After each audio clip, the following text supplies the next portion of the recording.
why do we volunteer? A lot of people volunteer as a way to engage with a social issue or organization that they really believe in. Others will use volunteering as a way to fulfill some type of self-pledged, prolonging or wanting to improve their own communities and lifestyles. Others will use volunteering as an excuse to expand their own world understandings and meet new people, learn new skills, and kind of expand their thought processes. And the truth is that reasons why any one person might volunteer come in as many categories and varieties as do apples, flowers, or even cars. That one in the corner there is looking a bit like mine back home. But nonetheless, the ways that we come into contact with these programs and opportunities can be as specific and intentional as us going out and seeking them out ourselves based on our passions, our interests, or our own identities. But sometimes they can come to us in very abrupt and surprising ways. And either way, you can walk away with a very meaningful and beautiful experience.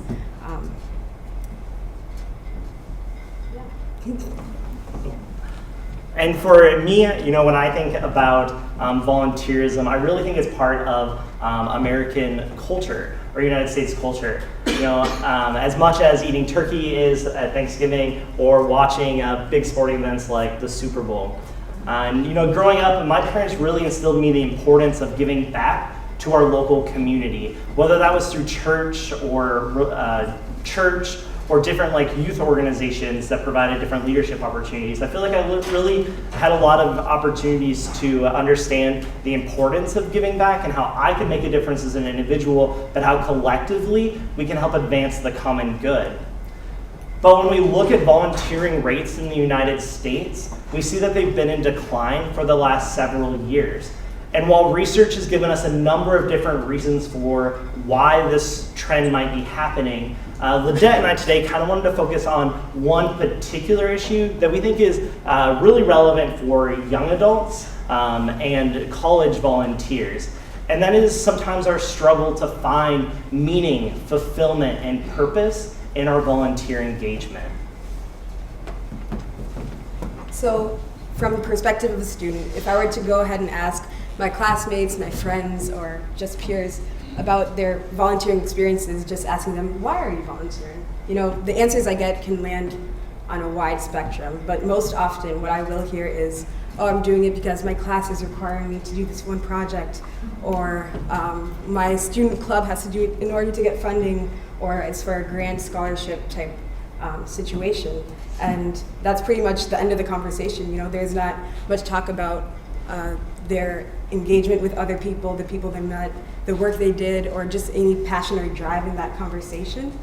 And you can definitely tell the difference when a student has had a very meaningful experience and really connects with the cause, because it quite literally becomes all that they talk about. For example, back home I have a friend, Andrew. He's very involved in a program called 4K for Cancer, and what they do is they gather a bunch of bikers, cyclists, and bike across the United States, pledge money and raise money for cancer research. And so he just came back from his second year out of the summer as being part of this program, and he has the same excitement coming in, always telling us about the people he met, the programs he got to see, and just always trying to get us engaged. And seeing that type of excitement and connection to a cause is really important for students. But on the other side, you can also see when a student has not had that same type of experience, because there's no talk about, there's no drive, there's no passion in that conversation, and that kind of is what gives volunteering a bad rep in the college sphere. But me and Dustin today, we're not here to tell you you shouldn't be out here and have required scholarship volunteering programs or club programs that volunteer too, because that is obviously also a driver of change, and good volunteer work, they're also doing good work. But we do want to emphasize the importance in kind of talking about why that work is important and why the space that we're taking out there and the impact that we're having. Yeah, and so I think when we talk about volunteerism with students, and if you don't have that good experience, it affects more than just you as the individual. When I first would go out and meet some of our local nonprofits, a lot of times the conversation started off with, oh, we love receiving your volunteers, or we can't wait to start marketing some of our opportunities. And for that moment, I'd always think to myself, like, yes, let's keep sending you our volunteers, let's keep making an impact together. But every now and then, that conversation switched when I would hear the but. And I'd hear some of our nonprofit partners talk about how they felt like just a check on a checkbox, or they felt like the volunteers they were getting weren't really interested in their organization, their mission, their purpose, their cause, or worst case scenario, in their clients. And that message for me was so disheartening to hear. And I thought for a long time, like, how do we advance this conversation and move it forward? And I found myself rewatching Simon Sinek's TED Talk presentation on the Golden Circle. And I probably watched this presentation like 10 or 12 times, but the light bulb finally clicked. We also do this in the nonprofit and volunteer realm. We communicate primarily focusing on the what and the how, and we very rarely talk about the why. But I think the why is the foundation that we need to be talking and communicating about more. So the typical volunteer request that I get to send out to our students always sounds something like this. We're looking for 3 volunteers to serve a meal this Saturday from 11 to 1. Contact me if interested. We have the what covered, we have the how covered, but we're not talking about the why. And the why is what inspires and motivates and gets you excited to participate. So when we lead from the why, I think sometimes we have this hesitancy of, how do I communicate the why in this volunteer opportunity? How do I provide all that additional context, in a succinct form that you'll be able to understand and, keep that short attention, or keep you interested, even with our short attention spans. And I think we really need to try and find ways that, we develop, maybe it's our 30-second elevator pitch, not about our own professional leadership development or about our organization, but even about the projects that we're trying to get people involved in. And so next, Lidet and I kind of wanted to focus on 3 why questions that we think young volunteers and college students need to hear about their volunteer experience. So the first why that we got to address in order to build that foundation is the why it's important. So why is the work that volunteers go out and engage in important, and what impacts is it making? So in order to create that foundation, you have to first talk about the social issues and the causes that you're engaging with directly. And it really is true when you say that conversation is a pivotal starting point for creating social change. So having those dialogues, no matter how hard or how new they could be, about the impacts of the cause or the realities that these communities that are impacted by those issues are going through, you're really fostering not only new momentum and new drive for those causes, but also a greater awareness and foundation within the cause with your volunteers. And so that is very important.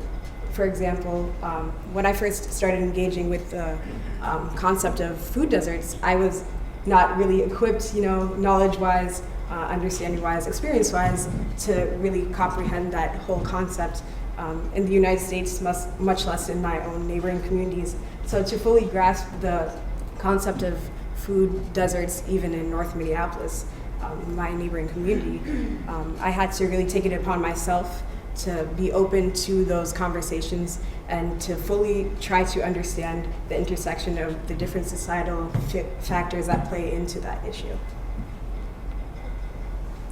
Yeah, and so the next why we wanted to talk about, or that we need to be talking about, is why you should care. And for me, when I think about this, I'm always come back to the idea of empathy. And I know whenever I hear that word, I'm always like, oh, my friend so-and-so or my coworker so-and-so, they're so good at this. But sometimes I really struggle with it. And I feel like we just need to sometimes remember that empathy is like a muscle. We have to continue to practice it to get better at it. And we have to continue to find those opportunities to strengthen it, just like any athlete. So when I think of our typical like volunteer experience for youth, or even kind of the low-level college experience, a lot of the projects I see come in sometimes are focused around like, hey, let's make cards for our local senior center, let's make tie blankets for patients, or let's make sandwiches for a local food shelf or church. And those projects I think are very safe, and yes, they can be good, but what they're missing is that human interaction, your ability to empathize with others, to challenge your own ideas. And so I think anytime we can take those type of projects or different types of projects and add that element of human interaction, now we're gonna have a face to that card, to that tie blanket, to that sandwich.